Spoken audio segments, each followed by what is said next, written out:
Welcome to the call. This is Dr. Richard Barwell, and we are very excited about this call series going on, and I'm especially excited about today's call because it filled in a gap that was missing big time with what I knew was going on in other areas of the world.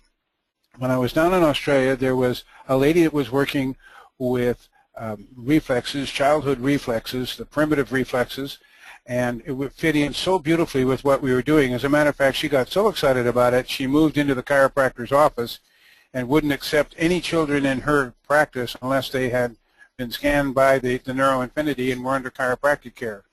When I came back to the States, I could not find anybody that even knew what I was talking about with this until I ran across Dr. Laura Hanson.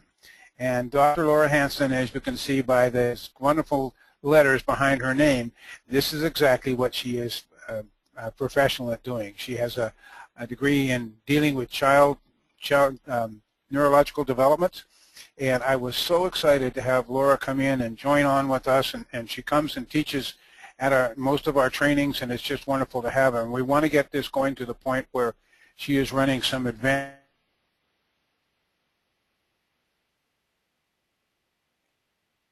There you are. I'm going to turn this over to you and just let you walk these people that are on and listening to this seminar series through the wonderful world that you've discovered. Well, I'm really excited to continue to share this information with the chiropractic community, and then especially to be hooked up with NeuroInfiniti. Like Richard was talking about, I had sat back for a long time and had heard about NeuroInfiniti, but I just didn't go and look at it because I thought it was just a piece of equipment that really wouldn't serve the purpose that I wanted. But when I finally got over myself and looked at it, just like Richard's describing how he felt, that's exactly how I felt about NeuroInfiniti. And I ran down to the Marriott by the airport and asked him to meet me for lunch and said, please, let me tell you about what I do, and I think it could really fit into what you're doing, because I see kids. That's the only population that I really take care of, and some pregnant women, but I really, really work on children. And one of the things that is always coming up is the stress response. Now, working in the area of neurodevelopment, I have been able to learn why this is so prevalent in so many children. And I want to kind of walk you through this today so that you can understand, even though our topic is on children, this really pertains to everybody, because nobody was able to pass the birth process, the pregnancy series, anything that has to do with the development. Every person has gone through this process. The primitive reflexes are actually one of three different types of reflexes.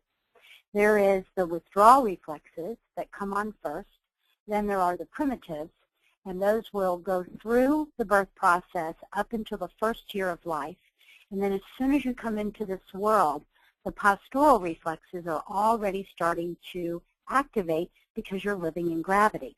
So it's not just about posture, but it's about how the human body is actually going to respond to this new environment of gravity.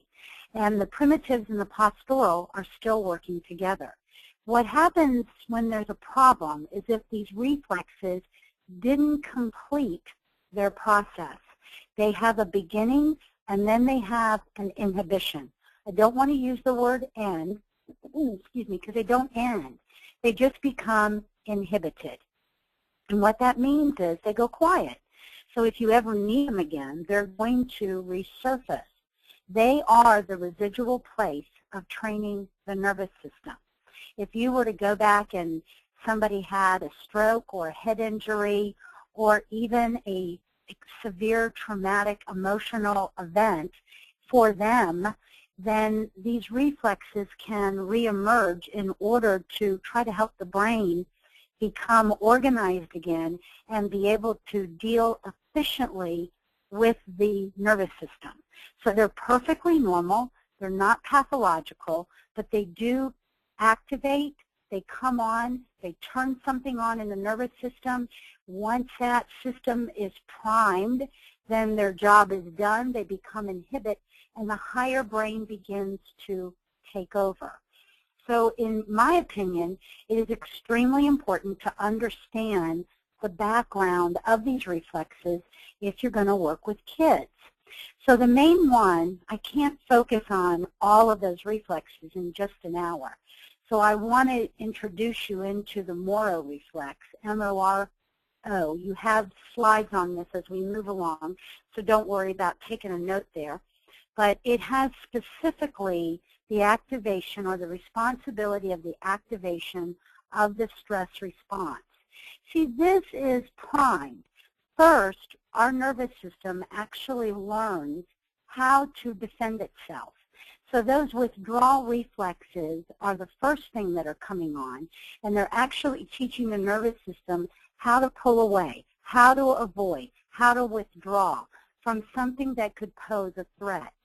Then around 9 weeks gestation, there's a change. This is when the embryo actually becomes the fetus, and that means that you are fully formed, but you are not completely done. You are fully formed, but you are not completely done. The first primitive reflex that comes on board is the Moro reflex, and it activates the sympathetic nervous system in order to respond to any sudden change internally and externally. And that's very important because if you see these three little babies on the slide, that's really the only way they know how to respond right now, is anything that upsets them, they are going to cry, throw a tantrum, get red, even fist up. They'll do many types of reaction because it's innate in their system to know how to respond this way. So when you look at a child and try to identify the stress response, it has a mechanical component, a chemical component, and an emotional component. And in children, it doesn't look the same as it does in an adult, but it requires a whole lot more work on your part as the doctor because you have to be able to explain it. This is where the NeuroInfiniti is a fabulous tool in order to explain to parents what's actually going on in their children.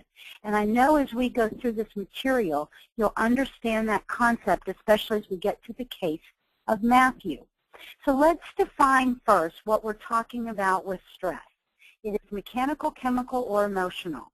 Mechanical is any delayed in the motor development. So we have these milestone acquisitions. You're supposed to do something at a certain time. If you don't do this, then it should be a red flag for the clinician. You should be able to go, this child is not rolling over at this time, crawling at this time, walking at this time. These are very important indicators. You will walk before you read, you will roll over before you do mathematics, and you will crawl before you do any kind of writing. So the motor system is what drives higher brain functions to turn on. This is why many of the things that children are labeled with today have to do with cognitive abilities that you should be doing in a classroom. By kindergarten, you should be able to use safety scissors and cut a picture out. In first grade, you should be able to recognize certain words. In second grade, you better be able to pay attention. There's very cognitive milestones that these children should be able to reach. This is why most of the time it's a teacher that begins to identify what's going on in a child or that the child is not going in the right direction. This is a great area for the chiropractor because we literally work on the movement system. We totally believe in the dynamic principles of the body. So you just need some tools in order to help you to recognize what should this child be doing. Now let's go into the chemical. This can be a chronic illness. This can be short-term illnesses. Maybe the child didn't breastfeed. It has to do with how the child was actually birthed, what kind of food intolerances or sensitivities are already known. In order to really get into this area, you've got to perfect your skills in history taking. I'm going to highlight that point on the next slide, so just bear with me a moment. Emotional. this is an area I can't even begin to tell you what my experiences so far have demonstrated for me in working in this population. The family dynamics, over the last year, I had to move my practice into a more of a mobile practice just because it's really hard to find the right place for kids that I serve for them to call home. I've used my home and I drive around Atlanta. And then when I got to go into the families, I wouldn't trade this period of my life for anything because what I learned was invaluable. Absolutely important to see how mom and dad are working with their children in order to get them to do a particular task. So outside of being a mobile practice, you've got to really dive into how do you parent? When this situation comes up, how do you handle it? Finding out about school. Who's there to help the child with homework after school? Do you help your child get ready for bed? Where are you two breaking down on communication? These are very important tidbits for you to understand. You could be working on a child and then they go home and every night they fight about the boy taking a shower. He's just refusing to take a shower. And if you don't know that this is going on, every night they go home, they're having an argument, and an argument is going to elicit stress. The adoption community.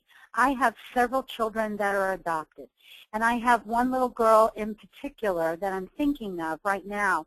I have a lot of children from Russia. This particular little girl, she was actually, the mother tried to abort her 2 months premature. Now, she's got some incredible auditory and visual problems. So that becomes a limitation of matter. But what we've been able to work through over the year and a half that we've been together, well, I'll just sum it up. She's now really exceeding into school, and last Thursday she won the 400, which is really great. She is finding a way to accomplish in something that she can be good at.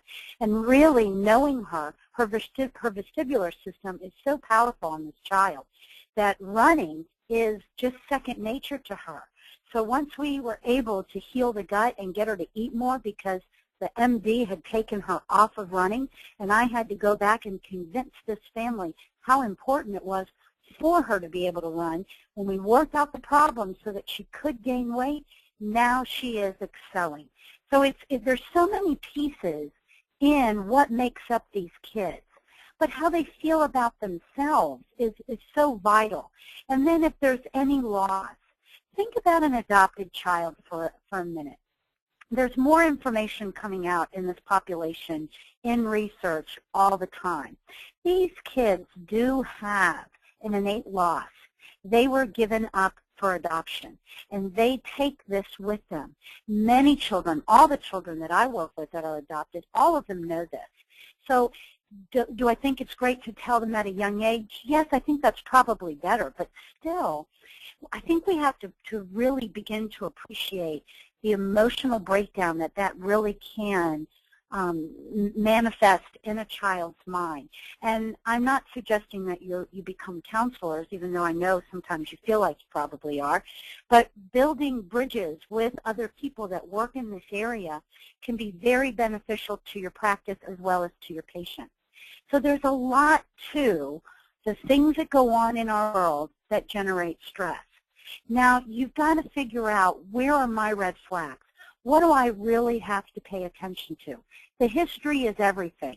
I am not a person that recommends that you ever use a pre-generated form, meaning that you hand to your patient and you get them to fill it out.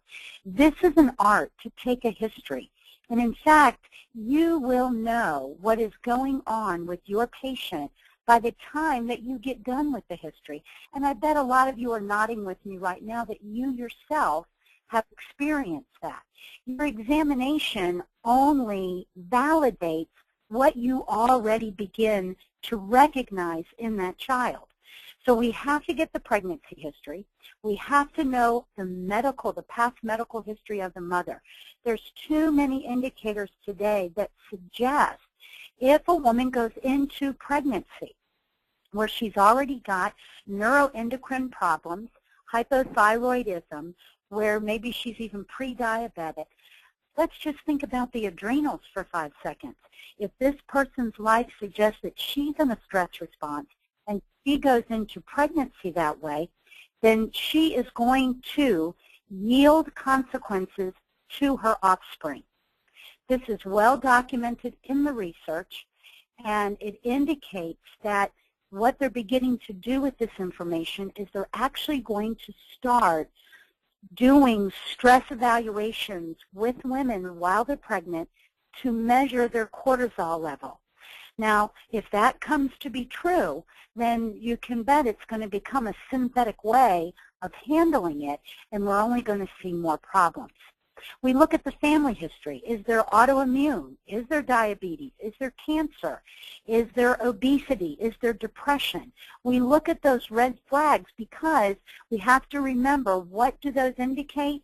If a person has 3 familiar risks, we are going to square root that, and that means that that person is 9 times more likely to have an event themselves or pass an event themselves.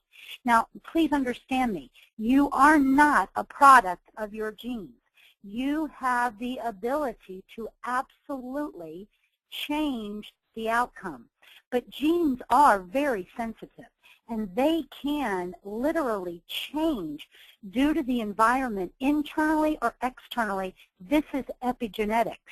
And they can express in so many different patterns that you cannot sit here and predict what a specific outcome is going to look like. No, instead, this is just becoming a marker for us. What does it suggest? Is this person more likely? Is this child going to be more at risk if we put the same type of stressors in their system or known stressors in their system? Are they more likely to have an event, like all the labels that we see today? Then, of course, we know about the birth process. We know about being toddlers, and we know school ages. You're going into school. That's a completely different dynamic. So I won't waste any more time in there. Let's move on. What does it look like?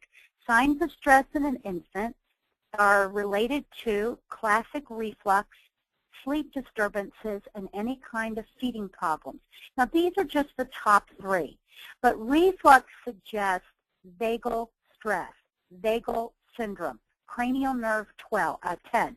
If you recall what that cranial nerve looks like, for just a second, let's back up. When you come into this world, you are brain stem dominant. You are fully formed, but you are not fully functioning. The material is there, but it is waiting for the environmental cues, internal, external, to activate it, to have neurogenesis, to create circuitry, and then begin to prune it away. Whatever is not efficient, whatever is not being used by that 3rd year. So anything that has to do with reflux, immediately in my mind, I'm going to go back, look at my history. What kind of delivery did we have? If we had a C-section, that child never moved through the motor program that should have occurred by having a vaginal delivery. Automatically, I will tell you, any child born by C-section is on their way to developmental delay. You have to go through the vaginal canal. You need the big squeeze on the brain. It literally changes how the cranial vault is going to work. It's going to also prime the eustachian tube of the ear canal. You must get that big squeeze, plus it's a neurological shift. When you are inside of your mom, you are functioning a particular way. When you come out to the outside world, it's completely different. And you're using your autonomic nervous system differently than you would ever use it again. Sympathetics drive delivery. Now, when we think of sympathetics, we think of everything being revved up. During the birth process, it actually slows everything down. So it never works like that again. So it's very important that you do go through the normal process. And that normal does not include Pitocin. So many times you'll look at a woman and you'll say, how was your birth? Oh, it was normal, it was natural. What does that mean? Define that for me. If she tells you that there was Pitocin, that is not normal, that is not natural. That creates hard, irregular contractions, and it changes the process, the patterning that the brain was expecting. Sleep disturbances, newborns should sleep. They should wake up about every 2.5 to 3 hours to feed. So if you get a mom that says, oh yeah, I'm really fortunate, my baby sleeps through the night, that is a red flag. That means that that child's rhythm. Now I really want you to understand this word, and it even relates to reflux. Rhythm is everything in the nervous system. Rhythm is everything in the brain. And rhythm is what we use to interpret our state. And we never want the brain to get parked in an area. We want the brain to remain flexible. So when these children at an infant, newborn, neonate state start demonstrating alterations in rhythm, that alone is a red flag. So even if you begin to use this kind of a thought process that you step back and you go, is this rhythm or is it not rhythm? Think about what the child should be doing, and is the child doing something different? That's an easy way to begin your clinical thinking in this particular population. So a child that is waking up every 45 minutes or napping in that kind of a pattern or sleeping 7 and 8 hours as a neonate, that is not correct. For the first couple of months of life, babies are setting up breastfeeding rhythm. They are letting mom's body know supply and demand. They use mom like a human pacifier. So this rhythm is being created for the whole nutritional timeline that this child is going to need. If we don't have the normal sleep patterns, then mom will not acquire her feeding rhythm. So if you have a mom right now who is drying up, her milk production is poor, start to begin to think of that child's sleep pattern. Feeding problems is always an indication of stress. It can also have mechanical issues, such as TMJ. I'm not trying to suggest that things are linear and in a box. Definitely not. But just to kind of put these particular categories under this umbrella. Now, as a toddler, this is when their whole ego is coming on. And they are about, I am upright, I can move on my own, man, I am taken off. They should be all over everything. If mom is reporting, I can't keep up with my baby, they're into everything, you give mom a thumbs up and say, that baby's going in the right direction. If that child is inconsolable, is avoiding, alone, biting, lethargic, those are indications that that child is not thriving. Something is going on. And I've even seen in areas of congenital problems where a particular toddler at 6 months and 8 months was perfectly fine, but then all of a sudden started to crash. And that's where it became a red flag for the parent that they really needed to do something, but what it actually turned up to be was a heart problem. So there can be outward signs of stress going on in that body. Yes, it can be a congenital problem. It can also be a pathological problem. But knowing the personality of what is expected with a child is going to be one of your key indicators so that you know to look deeper if something isn't going right. School-age children, short-term behavior changes is one of the classic. Mom starts to report, all of a sudden, this is what I'm seeing. Or it could have been a long-term pattern that they've never addressed. Fighting, withdrawal, poor social cues. Another one that I would really like to bring up at this point too is the word avoiding. Avoiding is really an indication of an organic or brain interconnection problem. If they will not engage in conversation, there are 5 areas that you really want to be able to get yourself an example under every one of these headings. We have gross motor, we have fine motor, we have social, we have communication, and then we have adaptation. Adaptation is huge. How is the child adapting? In fact, on the NeuroInfiniti, you go through 4 stressors. The first one, that is exactly how I explain it to the parents. This is going to tell me how your child is just adapting to being in the room with me right now.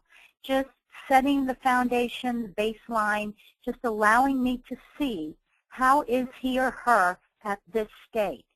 Think of adaptation in many different areas. How are they adapting to school? How are they adapting at home, homework, participating in chores, socializing in the neighborhood? Adaptation is a strong word in the pediatric community. Now, there is such a reaction that occurs when a person goes through a stress response. Most of you have had situations with your patients that you go, boy, that person is just adrenaline overcharged or adrenal fatigue. Well, look at some key areas that are really changing as a result of a sympathetic reaction in the body. You have hormone changes, you have physical changes going on in the body. All of this, look at that top line, with a preparation for violent muscular action. Now keep in mind for a second, when you're a child, what you're going to learn by using the NeuroInfiniti is you're really going to learn about brain waves. Most kids, no, not most kids, all children at a young age before they start to go into puberty are really functioning in the theta alpha. So they're really in this relaxed, meditative transit kind of a brainwave. That's why they're very imaginative. That's why they just kind of move on from one thing to the next, because the beta waves, the real focused frontal lobe wave, isn't up to its high level yet to where you and I are as adults. So that's a transitional time. But they don't have the cognitive ability to be able to recognize violent muscular action, and they don't know what to do with that. So we've got to be able to explain this. And these are some big words for you to see, but you've got to get it to a level for the parent to understand. It's real easy for people to understand that if you have an obese child, that child has a predisposition to cardiovascular disease later in life. That one is a no-brainer. But people are not understanding that if this child is primed in stress, developed in stress, this is all they know. This is how these systems turn on. So we have a change in heart and lung. We have a change in how the blood is coming to the surface. We have problems in the stomach and upper intestine. There's change in the sphincter tone of the body. Sphincter tone is the way the muscles of your eyes wrap around the eyeball. It is also the esophagus. It is also peristaltic action. It is the rectum. There is so much of this type of tissue in the body. When one area is affected, all areas are affected because they are neurologically linked. We have constriction of blood vessels. There's a liberation of nutrients, mainly fat and glucose. There's a dilation of blood vessels for the muscles. There's an inhibition of the lacrimal gland and for the tear production and salivation. It changes the pupils of the eye. It relaxes the bladder. inhibition of an erection causes auditory exclusion or loss of hearing. So during a time when you're developing the awareness of all the different sounds, when you come into this world, you are able to recognize low frequency sounds. You must learn middle and high. You get tunnel vision, loss of peripheral vision. If you're still in that developmental time of your life, you're changing the response of the neurology, and it does not magically go back. Once something begins to become chronic, we change a bioenergetic system, and the body begins to, here's that word again, adapt. It says, oh, this is the new self. And especially if you're a little person, why wouldn't you say that? Because you don't know anything else yet.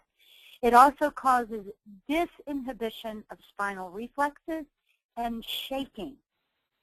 Now, this entire list, some of these can be asked. Some of these can actually be clinically assessed. For example, I use my tuning forks. I have 512 for low. I have 1024 for middle. I have 2048 for high.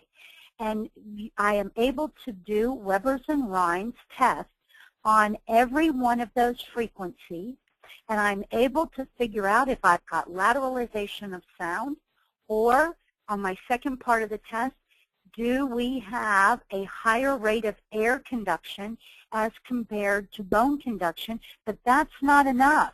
It isn't supposed to be 3, 4, 5 times the number in air conduction. It should be double. So you can have some children that hear too much. And so that air part, they're telling you for a minute and a half, yeah, I can still hear that. I can still hear it. I can still hear it. That is a wonderful, easy cranial nerve test. Yes, it will take you a little bit of time. I'm not suggesting that you have to do this at every visit, but you start with your physical exam and then at your reassessment, and you look at this. It will also let you know if you need to bridge with an audiologist to make sure that this child is hearing. You have 3 years to acquire the cochlea's ability to acquire all of those frequencies. After 3 years, that window of development has changed. It's not primed. It's not wide open.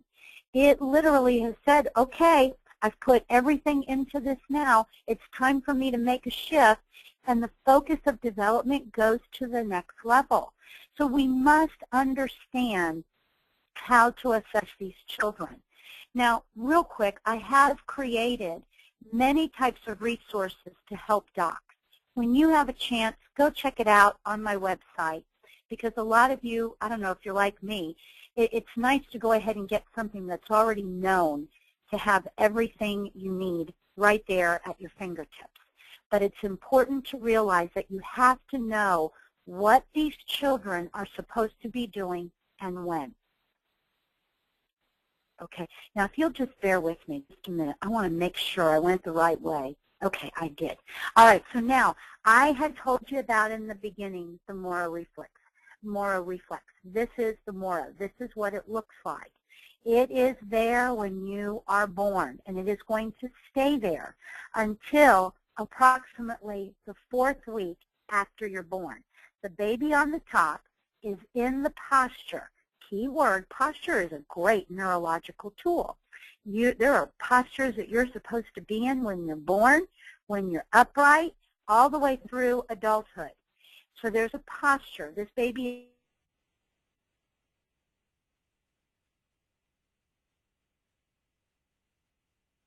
has low tone.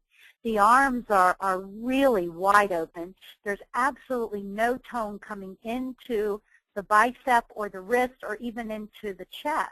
And this is a big indicator that this baby is not coming into this world as they're expected. The Moro reflex, as with all the primitive reflexes, is a brainstem-mediated reflex. It is triggered by any sudden change. So key word there is sudden. Any sudden change in chemical, hormonal, motor, behavioral response is going to cause this reflex to fire. It has three parts. First, the baby will be in flexion, then the baby will open up to complete extension, and then the baby will go back to extension. Now, meanwhile, when the baby goes back to extension, it takes a quick, deep breath. So I'm going to say it.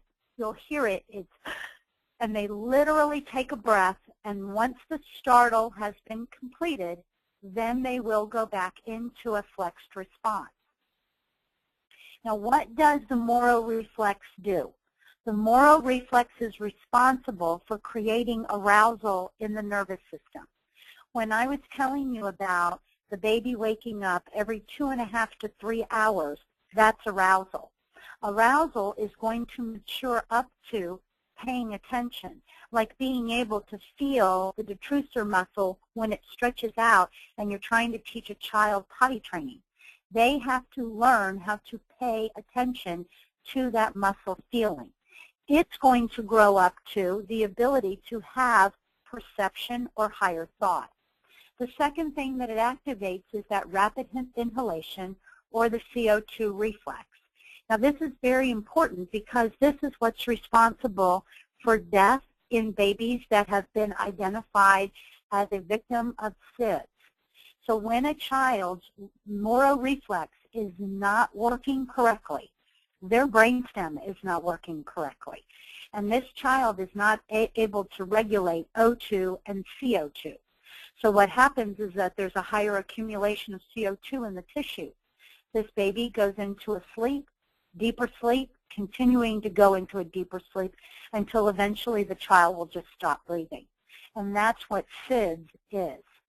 The third thing that it activates in the body is the fight or flight. So this is coming on 9 weeks gestation. And anything that triggers a sympathetic reaction in mom is going to fire up a sympathetic reaction in an embryo, in a fetus, and it literally is creating cellular changes in the nervous system. There is also the vestibular component. The vestibular system is one of the most incredible systems. It's my favorite. It absolutely is priming the withdrawal reflexes, the primitives, as well as the postural. It is not just about head motion, it's about all motion. It's about motion inside of the body and motion outside of the body. It literally is going to tell the body where it is in space, but also how is it responding to being into spatial changes. The vestibular system comes on board 8 weeks gestation, so right ahead of that Moro reflex. And so what you begin to find out with all these primitive reflexes is all of them have a movement part that is correlated to them when you're beginning to identify them. So for example, the nausea that you see defined in the vestibular system, when a child goes in the car, they sit behind a seat. So they don't, their eyes do not get to see the horizon through the front window. So a child sits in the back, and if this system is a little dysregulated, then they perceive themselves as being on a wild ride, and they literally begin to experience motion sickness or nausea. And those are the kinds of questions that you want to pay attention to when the parent tells you that. But again, I want to give you enough information in the background that you begin to understand we've got to be asking these children, asking the parents about these children. You know, working on a child is like being a vet. You have to be able to know what you're looking for. You have to know what kind of questions to ask so that you can get the information that's needed. So when I talk to a parent about the Moro response, I ask them, you know, how does your child handle any sudden change in the car or in the classroom or at home? That's usually a very easy question. So even that emotional piece, asking the parent, how does the child handle sudden change? That's the category that it would go under. You're going to start this conversation. Then I would absolutely begin my exam looking for these things. So if it's an infant, I'm going to move the baby around on the floor and have their head position change and watch to see their response.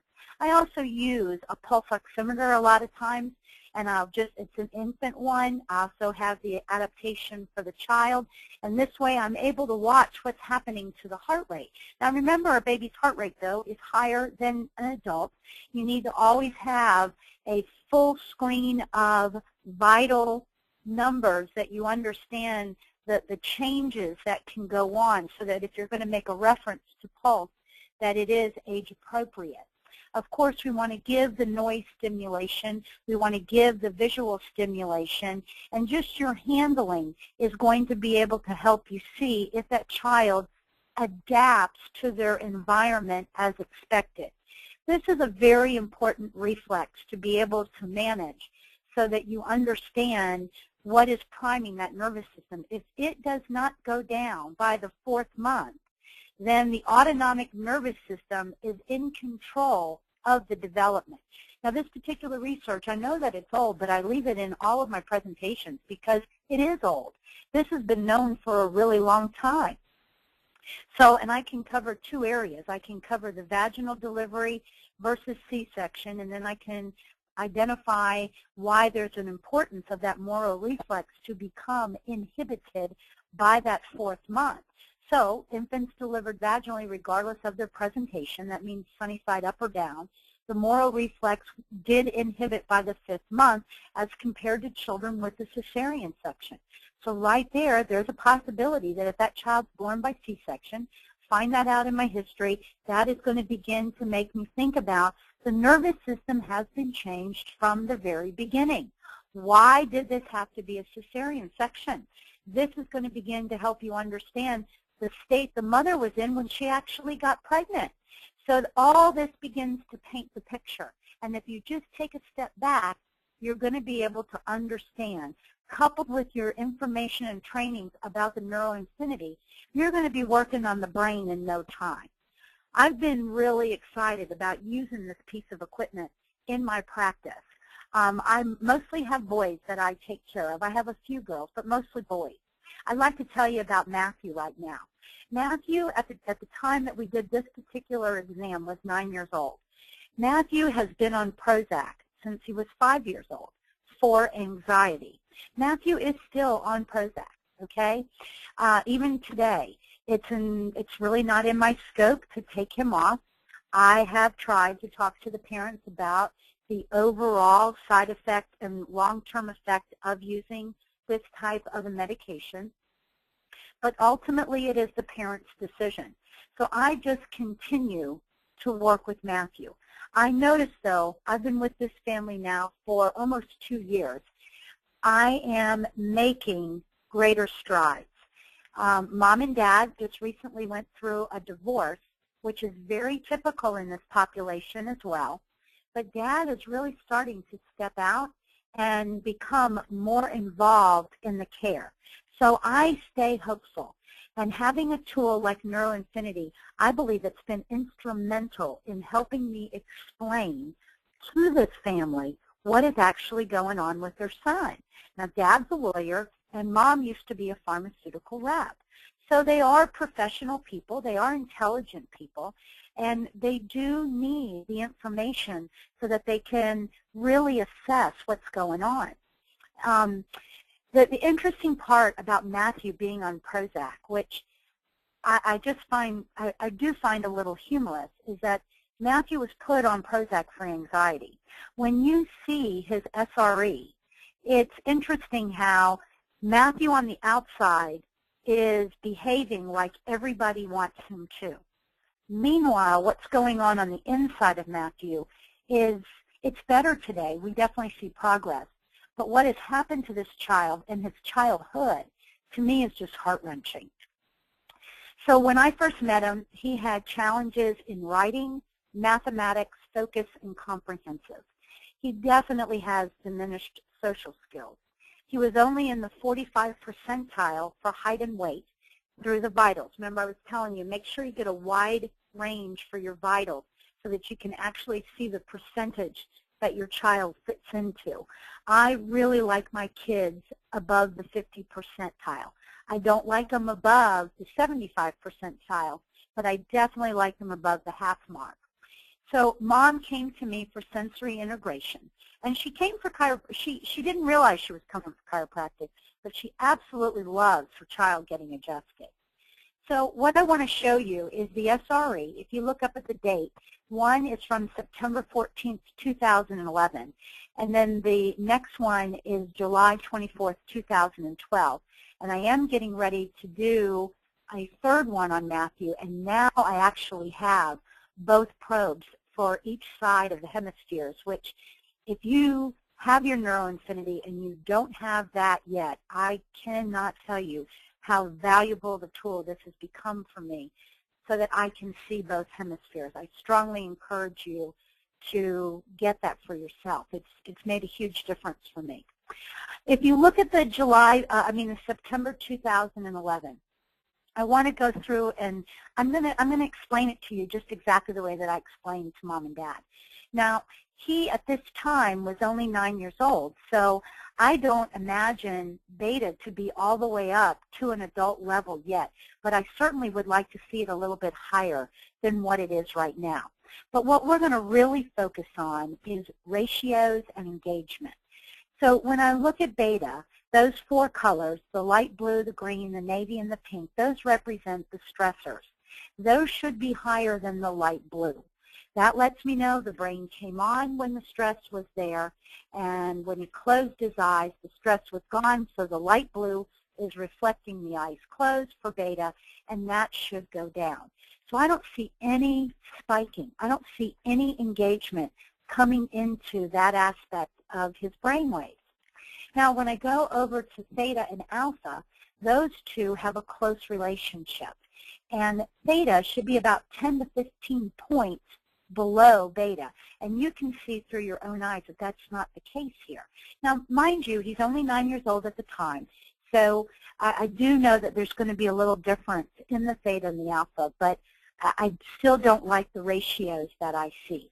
But for our purposes, we're going to really focus on the engagement patterns. So now theta and alpha should look opposite of beta. When the stressors come on, the colored ones should be lower, and when the body has a chance to relax, it's going to be reflected in the light blue when the eyes were closed, and those bars should go up. So I should have this picket fence appearance through my brain waves to let me know that his pattern of engagement is correct. And right now I can tell you, no, he's not able to have good comprehension and good concentration because his brain is not engaging in the pattern that it's supposed to be in. And then the SMR, this is reflective of the ability of the brain to go in and categorize all the information that it received in a day, and that should be a beautiful picket fence with the lighter blue higher than the colors, and I don't see that. So what I'm going to be doing in my care plan for your child is I'm going to be working on activities that are going to help his brain come up in the pattern that it's meant to come up in. We're going to use neurofeedback, which was one of our programs, that is literally going to bring him into real-time, present time, and help him engage in those brain waves and make things happen. So then let's look to see what happened with those brain waves on the rest of the body. Now, heart rate variability, this area should look like a top hat, meaning the very low should be low, low should be very high, and the high should be low. So it should look like the pattern of a top hat. It doesn't look like that. When we see this high frequency area over here, this is letting me know that he is having these sympathetic reactions all the time. Heart rate variability patterns or demonstrates the pattern of the breath and the heart. So when I take a breath in, that's the sympathetic nervous system. When I exhale, that's the parasympathetic nervous system. So this area should really be low. And what this is telling me is that this has been going on for a while. So I'm really sorry, Mom and Dad. I know that you were told that the medication that you put your child on is helping his anxiety, but through this particular test, I don't believe that's true. On the outside, he may appear to be like the other children. He may appear to be cooperating in the manner in which you want him to, but on the inside, there's something different happening. Now, when I look over at heart rate, these numbers up here, these are adult numbers, and when the sounds came on, which is reflected by the navy blue, his spiked up, and that would just make me take notice. Does he have that same pattern happening with the sound all the way through? And if you look at the first one, he does. So now that brings my attention. What happens to Matthew when there's a sudden change in the sound? If it's high frequency, low frequency, or middle of the ground, is he able to actually hear? Can he hear? Is he hearing too much? Well, that's where my cranial nerve test is going to give me some more information. So I'm able to blend my neurological assessment with my SRE. Now, as I move down, I'm looking at skin conduction, temperature, and respiration, and then that surface EMG. What I want to focus on now are all of these coming up into the barbell like they're supposed to. If they don't come up into the barbell, that's a red flag to me. If this child has been in a pattern of chronic stress, their body may be saying now, hey, look, low man on the totem pole, I'm not going to pay attention to temperature right now. I've got to keep my eye on the prize. I got to keep my heart going so that I can keep this system moving forward. So that is a red flag for me. So I start paying attention to areas that I can help Matthew learn how to use his brain to understand that he can control the temperature in the body. Now, you may think this can't happen, but it does with these kids. It's just phenomenal. Now, skin conduction, he's real high. So that's telling me he's in a stress response real time, but he is above the barbell, so that system is at least still functioning well. The respiration, this one doesn't really bother me that it's a little bit out of the barbell because, again, these are adults, normative range, and children are going to have a little bit higher pattern. Now, come over here to the surface EMG. If any of you like this concept on hemisphericity, you're going to love the information that you can acquire with this. If you look on the left side, you're going to see 0, 10, 20, 30. If you go look on the other side, you got 0, 10, 20, 30. Now, those numbers are not always the same, so make sure you look at this. The one on the left is very closed packed. The one on the right has some spaces between them. So you really want to pay attention to those numbers so that you can identify what's happening in there. So now if I look at this, look what happened with sound, went way up, and then the average level was 10 on the left, and then if I go over here, average on the right, I might make that one about 15. And I'm just going to keep this in mind as I go in and do further evaluation. Does this suggest that we do have more increased tone on that right side when it comes to stress, which would be feeding into the left hemisphere? So just kind of keep that in mind when you're looking at this, especially if you like to work in the area of chiropractic neurology. Now, I'm going to get accelerated here a little bit because I want to finish on time and try to wind this up. But I want you to notice the changes. I took a long time explaining the one on the left. Look at the right. Look at what happened. The greatest thing, though, is when Dr. Barwell saw this, he actually got a little teary-eyed and said, you know, this family needs to know the changes that have actually taken place, and they do. I made sure I went back and told that family that, Dr. Barwell. But look what's happening. We are seeing a better engagement pattern on the EEG. If we look at the top hat of the heart rate variability, we have at least a little bit more of the picket fence. He's still got chronic stress. He's also still on Prozac. Heart rate, again, that's more of the adult normative numbers. His is okay for his age. Skin conduction is still off the chart, but my gosh, look what happened to temperature. It's coming back on. Matthew can move boats with his head. Matthew can make the son come up. Matthew can move puzzles. Matthew on the left, when we got started, he couldn't even feed himself. Matthew on the right, he's actually using his own hands. He's got a smile. He's got great tone to his face, and he's actually feeding himself like a 10-year-old boy should be able to do that. He also has been able to master his bicycle. I can't tell you how many boys I've helped learn how to ride bikes last summer. I mean, none of them could, and that's part of development. He was able to handle his own haircut without having a meltdown at the barber shop. And he is cooperating at home. Oh, my picture left. There it is. Okay. I'm going to move it forward one time. Maybe I did something. He's cooperating and participating with chores. He's taking out the trash. I did go ahead and put this drawing because I think it's interesting. A child that is still on Prozac, look at the picture. He drew this picture. He does do a lot of drawing in cartoon, and he goes so deep into Pokemon. So I do find that a little alarming. And I'm still using some coaching skills when I do neurofeedback with him to really try to lighten up this mindset. But I have to be honest with you. I think as long as this child is on Prozac, that it will always pose a challenge for me. But it's been enough of a change, so I'm very excited. I want you to know, even with kids, you've got a tool here that can quantify information to the parents. Every one of these kids that I've had on my team, they've been with me now for almost 2 years. So the parents have been in it for the long term.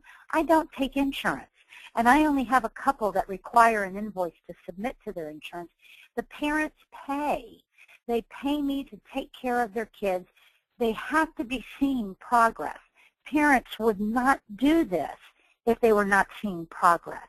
We've got a way to monitor the progress these children are actually making. We have the tools to restore, just like you saw with Matthew. You have the tools to integrate, and it works with kids. You know, I don't know if any of you got that email about Dr. R.J. Kelly. Came through from the ICA on March 11th. R.J. Kelly passed away March 9th, suddenly, while he was doing yard work. This was a chiropractor for almost 30 years. What was missed? In that heart rate variability, his heart rate, any chance that we may have seen something that may have changed the outcome. This is the way we want to get our docs to start thinking, and you have a tool to help you accomplish that. So we'll open it up for a couple of minutes if you have a question, and I'm sure we'll find other ways to get those questions to me if we can't get everything taken care of today. I just want to say, Laura, again, just an excellent, brilliant work. I'm so pleased to hear what you have to say. You know, I've had exposure to other pediatric programs within the profession, but what you have is just a gem. Thank you very much. Thank you. Thank you, Dr. Barwell. All right, guys, if you have any questions for Dr. Laura, you can raise your hand through the control panel, and I will unmute you individually so that you can speak with her directly. Or if you do not have a headset and can't speak your question, you can type it in the control panel, and I'll be happy to read it out loud to Dr. Laura.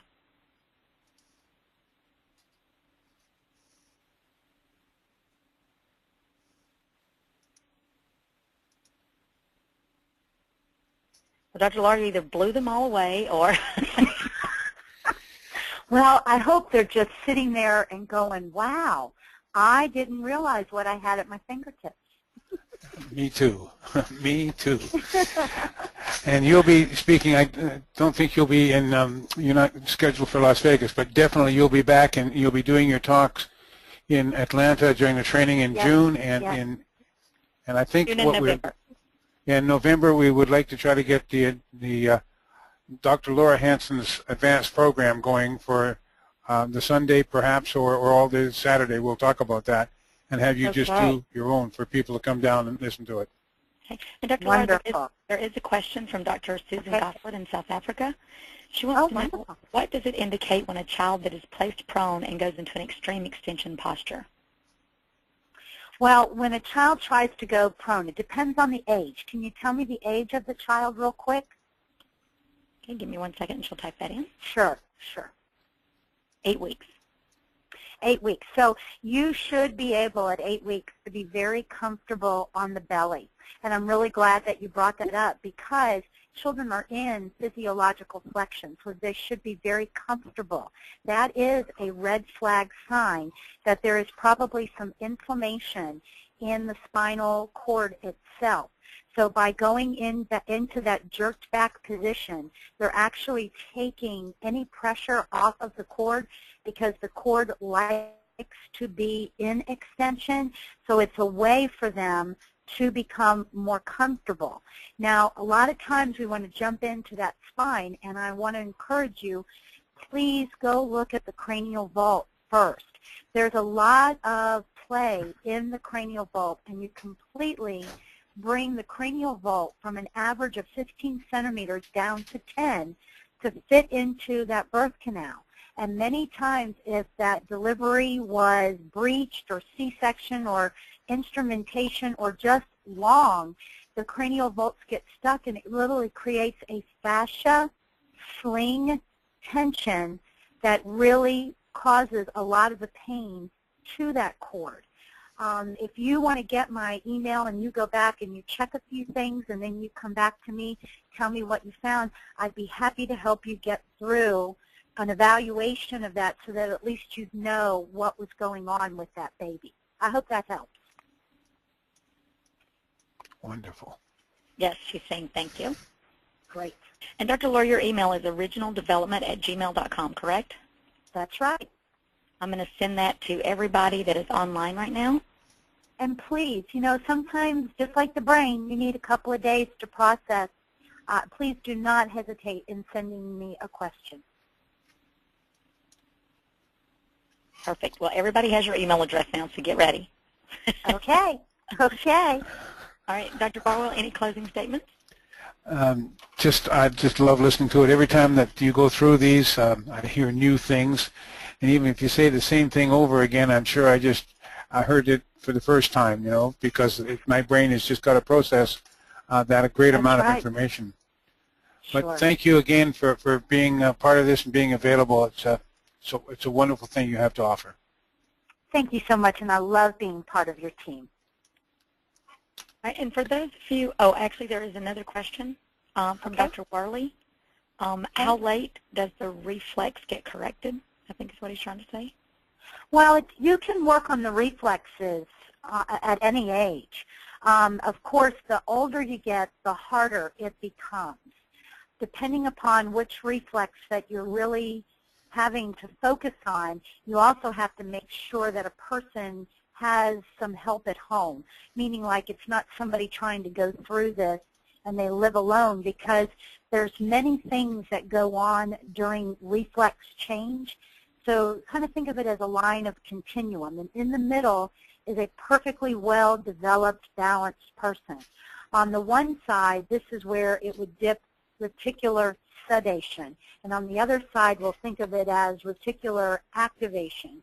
If you are a person that's more on the reticular sedation side, you literally have to retrain the nervous system how to identify, handle, and adapt to reticular activation in order to come back into balance. So in order for somebody to handle that, sometimes it's necessary to make sure that they have the right support. So you can do this at any age. I've always found the younger the easier, though. And I think he was specifically asking about in an adult who is in dementia. So which reflex, though, are you referring to when you're talking about the adult being into dementia? Is there a reflex, or are you noticing that the reflexes are coming back on? I'll give him just a second to respond. Sure. Correcting the residual. Okay, I'm still not clear, though. Was the reflex there all the while and then dementia came in? Or was this person, when they came to you, did they have a diagnosis of dementia and they also had residual reflexes?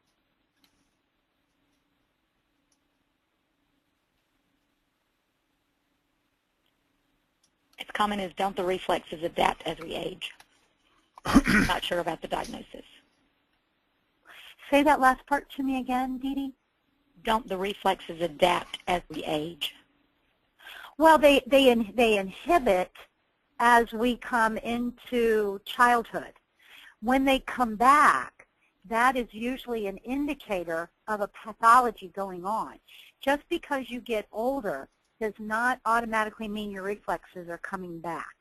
So if a person has a stroke, the reflexes come back. So they've had the pathology of the stroke. Now with your patient having dementia, then I would expect that some reflexes are coming back on. That's an indicator of the pathology that's going on in their brain. I would really address this with very, very strong nutritional support, and that would have to take us in a completely different area, and I'd be happy to go back and forth with you on an email and help you with that, get you going in the right direction. But as far as it specifically pertains to reflexes, you got to calm down the nervous system, and that's where your NeuroInfiniti is going to be key. You want to start off with trying to do the breathing exercises, so doing some biofeedback to calm down that fight or flight response. You have to retrain it. So if we put enough stimulation into the brain, we can bring it back up to the higher level that had been accomplished in just normal maturation of the body prior to the breaking down of the brain. Okay, that gets a thank you. You are awesome. Great. All right. That's a way to start my day. If I could also let everybody know, this webinar is recorded, so if you've got any colleagues or anybody you would like to listen to it, just please have them reach out to me and I can send the link. The webinar also within the next day or so will be posted on the Chiro Economics website under Webinars on Demand. I want to thank everybody for coming and have a great day. Thank you. Bye.